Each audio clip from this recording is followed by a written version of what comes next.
अस्सलामुअलैकुम, मैं हूं फ़रहान अली एक नई वीडियो के साथ। तो फ्रेंड्स, आज हम बात करने वाले हैं डावलेंस के एयर कंडीशनर में जो एरर कोड्स हमारे इंडोर की डिस्प्ले पर शो होते हैं। ये एरर कोड्स हमारे डावलेंस के एयर कंडीशनर में किन पार्ट्स के मिस या ख़राब हो जाने की वजह से शो होते हैं। तो फ्रेंड्स, आज हम इस वीडियो में इन एरर कोड्स के बारे में डिटेल से बात करेंगे।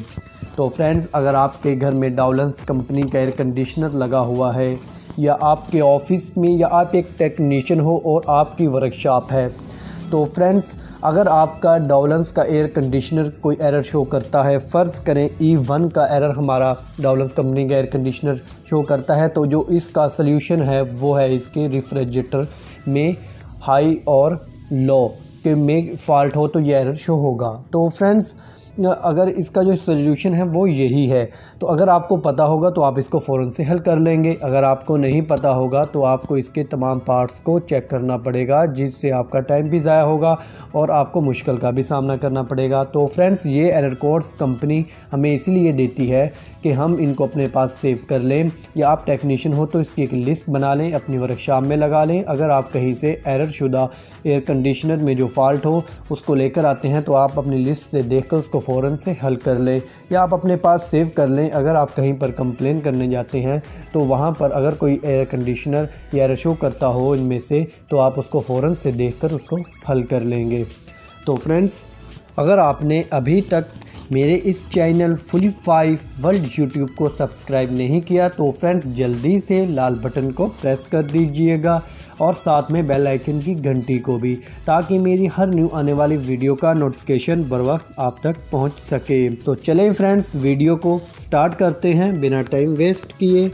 तो फ्रेंड्स, E1 का एरर हमारे डावलेंस के एयर कंडीशनर में उस वक्त शो होगा जब हमारे डावलेंस के एयर कंडीशनर में रेफ्रिजरेटर के हाई या लो में फ़ॉल्ट आ जाए तो ही ये एरर शो होगा। तो फ्रेंड्स, जब हमारे एयर कंडीशनर में गैस ओवर हो जाए या गैस की कमी हो तो ही ये एरर शो होगा। आपको इसके गैस को चेक करना होगा। इसको जो इसका हेड प्रेशर है वो 120 तक सेट करना होगा। जब हम इसकी गैस के हेड प्रेशर को सेट कर लेंगे तो हमारा ये एरर ख़त्म हो जाएगा और हमारा एयर कंडीशनर अच्छे से वर्क करने लगेगा।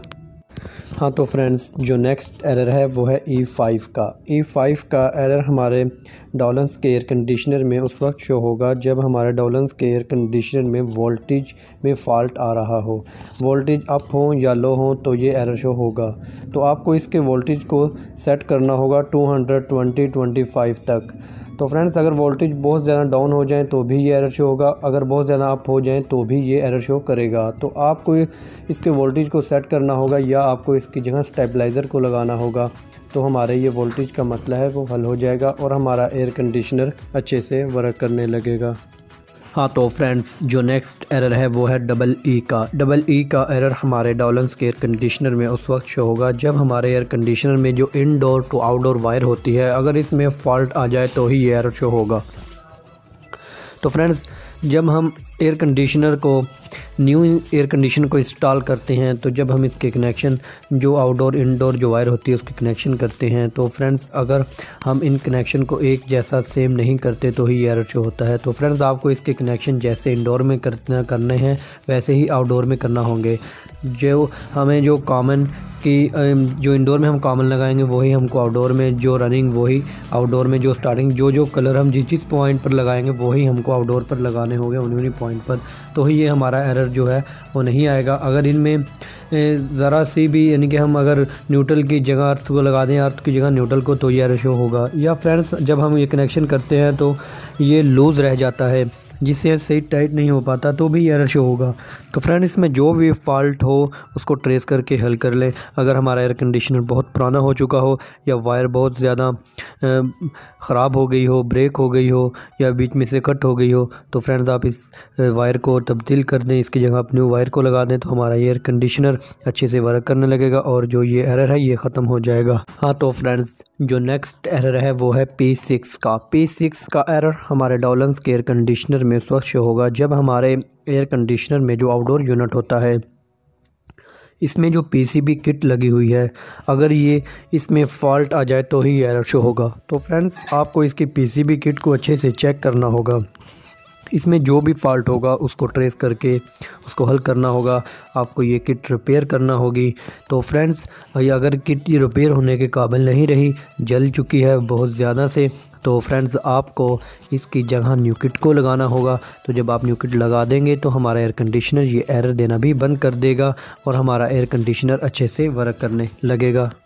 हाँ तो फ्रेंड्स, जो नेक्स्ट एरर है वो है H6 का। H6 का एरर हमारे डॉलन्स के एयर कंडीशनर में उस वक्त शो होगा जब हमारे एयर कंडीशनर में जो इंडोर यूनिट होता है, इसमें जो फ़ैन मोटर लगी होती है, अगर इसमें फॉल्ट आ रहा हो तो ये एरर शो होगा। तो फ्रेंड्स, आपको इस फ़ैन मोटर को अच्छे से चेक करना होगा। आप इस फ़ैन मोटर की वायर को देख लें, अगर इसकी वायर ब्लॉक हो जाए या इसकी जो वायर है वो कट हो जाए तो भी एरर शो होगा। या फ्रेंड्स, जब हमारे टेक्नीशियन सर्विस वगैरह करते हैं तो वो इस जैक को लगाना भूल जाते हैं, जिससे ये एरर शो होता है। तो फ्रेंड्स, आपको इसको भी अच्छे से चेक करना होगा। या फ्रेंड्स, हमारी मोटर की वाइंडिंग जल जाए या वो हमारी मोटर जाम हो जाए, या फ्रेंड्स जो इसका ब्लोअर होता है अगर उसमें डस्ट बहुत ज़्यादा हो जाए, मट्टी से वो भर जाए, जिससे जो वो उसका वर्क है वो सही से ना कर पा रहा हो, तो फ्रेंड्स ये एरर शो होगा। तो फ्रेंड्स, आपको इसकी तमाम कंडीशन को अच्छे से चेक करना होगा। इसमें जो भी फॉल्ट होगा आपको उसको हल करके ट्रेस करके हल करना होगा। और फ्रेंड्स, अगर इसकी मोटर जल जाए तो आप इसकी जगह आप न्यू मोटर को लगा दें तो हमारा ये एरर ख़त्म हो जाएगा और हमारा एयर कंडीशनर अच्छे से वर्क करने लगेगा।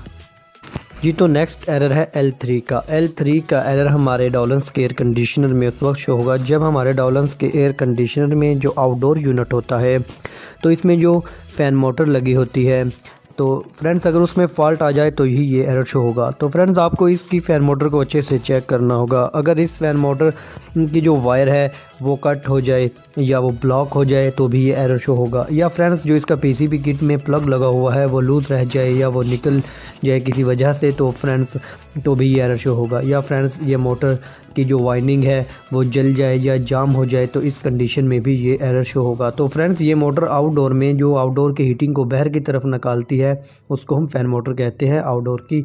तो फ्रेंड्स, अगर इसमें किसी भी किस्म का फॉल्ट हो तो आपको उसको ट्रेस करना होगा और उसको हल करना होगा। तो फ्रेंड्स, अगर यह मोटर जल जाए या बहुत जाम हो जाए या जल जाए बिल्कुल से, तो फ्रेंड्स ये चलने के काबिल ना रहे या रिपेयर होने के काबिल ना रहे, तो फ्रेंड्स आपको इसकी जगह न्यू मोटर को लगाना होगा। तो फ्रेंड्स, हमारा ये एरर ख़त्म हो जाएगा और हमारा एयर कंडीशनर अच्छे से वर्क करने लगेगा।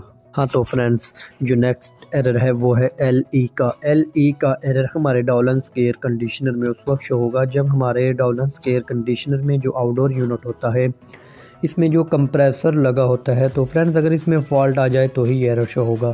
तो फ्रेंड्स, अगर कंप्रेसर को आपको चेक करना होगा। अगर कंप्रेसर जल जाए या उसकी वाइंडिंग क्रॉस हो जाए या हमारे कंप्रेसर में किसी भी किस्म का कोई और फॉल्ट हो जाए जिससे हमारा कंप्रेसर वर्क ना कर पा रहा हो, तो फ्रेंड्स ये एरर शो होगा। तो फ्रेंड्स, आपको इसके कंप्रेसर अगर जल जाए तो इसकी जगह आपको न्यू कंप्रेसर को लगाना होगा। तो हमारा ये एरर ख़त्म हो जाएगा और हमारा एयर कंडीशनर अच्छे से वर्क करने लगेगा। हाँ तो फ्रेंड्स, जो नेक्स्ट एरर है वो है F4 का। F4 का एरर हमारे डॉलन्स के एयर कंडीशनर में उस वक्त शो होगा जब हमारे डॉलन्स के एयर कंडीशनर में जो आउटडोर यूनिट होता है, इसमें जो आउटडोर कंडेंसर सेंसर में अगर फॉल्ट आ जाए तो ही एरर शो होगा। तो फ्रेंड्स, ये सेंसर हमारे आउटडोर की बैक साइड पे जो कंडेंसर होता है उसके ऊपर लगा होता है। तो फ्रेंड्स, अगर इस सेंसर में फ़ॉल्ट आ रहा हो, ये सेंसर की वायर कट हो जाए या ये सेंसर शॉर्ट हो जाए या इसका पीसीबी किट में जो जैक लगा हुआ है, तो फ्रेंड्स अगर वो लूज़ रह जाए या वो निकल जाए तो ही ये एरर शो होगा। तो फ्रेंड्स, आप इसकी तमाम जो कंडीशन है उसको देख लें, इसमें जो भी फॉल्ट हो उसको ट्रेस कर लें, उसको हल करें। या ये सेंसर शॉर्ट हो जाए तो इसकी जगह आपको न्यू सेंसर को लगाना होगा। तो फ्रेंड्स, हमारा ये एरर ख़त्म हो जाएगा और हमारा एयर कंडीशनर अच्छे से वर्क करने लगेगा। हाँ तो फ्रेंड्स, जो नेक्स्ट एरर है वो है F3 का। F3 का एरर हमारे डॉलन्स के एयर कंडीशनर में उस वक्त शो होगा जब हमारे डॉलन्स के एयर कंडीशनर में जो आउटडोर यूनिट होता है, तो फ्रेंड्स इसमें जो टेम्परेचर सेंसर लगा होता है, अगर इसमें फ़ॉल्ट आ जाए तो ही ये एरर शो होगा।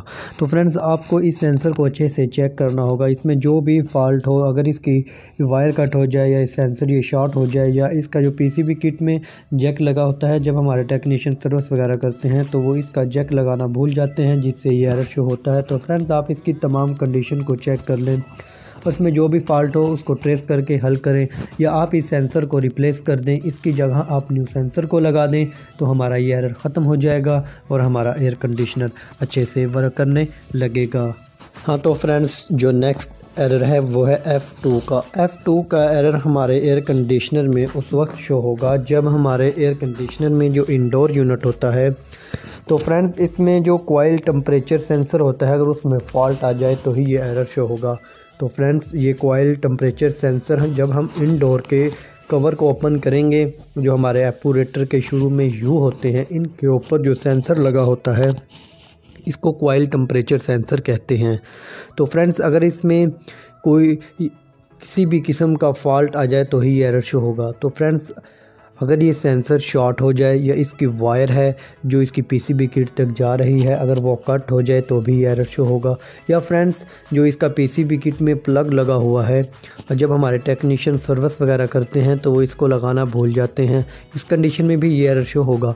तो फ्रेंड्स आप इसकी तमाम कंडीशन को अच्छे से चेक कर लें, इसमें जो भी फॉल्ट हो उसको ट्रेस करके उसे हल कर लें। अगर ये सेंसर शॉर्ट हो चुका हो, ये वर्क करने के काबिल नहीं रहा हो, तो फ्रेंड्स आपको इसकी जगह न्यू सेंसर को लगाना होगा। तो फ्रेंड्स हमारा एयर कंडीशनर ये एरर देना बंद कर देगा और वो अच्छे से वर्क करने लगेगा। हाँ तो फ्रेंड्स जो नेक्स्ट एरर है वो है F1 का। F1 का एरर हमारे डॉलन्स के एयर कंडीशनर में उस वक्त शो होगा जब हमारे डॉलन्स के एयर कंडीशनर में जो इंडोर यूनिट होता है, इसमें जो रूम टेम्परेचर सेंसर लगा होता है, तो फ्रेंड्स अगर इसमें फ़ॉल्ट आ जाए तो ही ये एरर शो होगा। तो फ्रेंड्स ये सेंसर जब हम इंडोर के कवर को ओपन करेंगे, जो हमारे एपोरेटर की फिंज़ों के ऊपर जो हमारी नज़रों के बिल्कुल सामने लगा होता है, तो फ्रेंड्स इसको हम इंडोर रूम टेम्परेचर सेंसर कहते हैं। तो फ्रेंड्स अगर इसमें किसी किस्म का फॉल्ट आ जाए तो ही एरर शो होगा। तो फ्रेंड्स आपको इसको चेक करना होगा। अगर ये सेंसर शॉर्ट हो जाए या इसकी वायर कट हो जाए तो फ्रेंड्स ये एरर शो होगा। या फ्रेंड्स जो इसका पीसीबी किट में जैक लगा होता है, जब हमारे टेक्नीशियन वगैरह सर्विस करते हैं तो वो इस जैक को लगाना भूल जाते हैं, जिससे हमारा ये एरर शो हो सकता है। तो फ्रेंड्स आप इसकी तमाम कंडीशंस को अच्छे से चेक कर लें, इसमें जो भी फॉल्ट हो उसे ट्रेस करके हल करें, या आप इस सेंसर को रिप्लेस कर दें, इसकी जगह आप न्यू सेंसर को लगा दें तो हमारा ये एरर ख़त्म हो जाएगा और हमारा डॉलन्स का एयर कंडीशनर अच्छे से वर्क करने लगेगा। हाँ तो फ्रेंड्स ये थे हमारे डॉलन्स कंपनी के एरर कोड्स। तो फ्रेंड्स अगर इनमें से कोई मिस रह गया हो तो फ्रेंड्स मुझे कमेंट्स बुक में बता दें, मैं उस पर भी एक वीडियो बनाकर आप लोगों के लिए अपलोड कर दूंगा। तो फ्रेंड्स वीडियो को लाइक करें और दोस्तों में शेयर करें ताकि उनको भी इसका पूरा फ़ायदा पहुंच सके। तो फ्रेंड्स मिलते हैं एक नेक्स्ट वीडियो में नई मालूमात के साथ, तब तक अपना ख्याल रखिएगा। अल्लाह हाफिज़।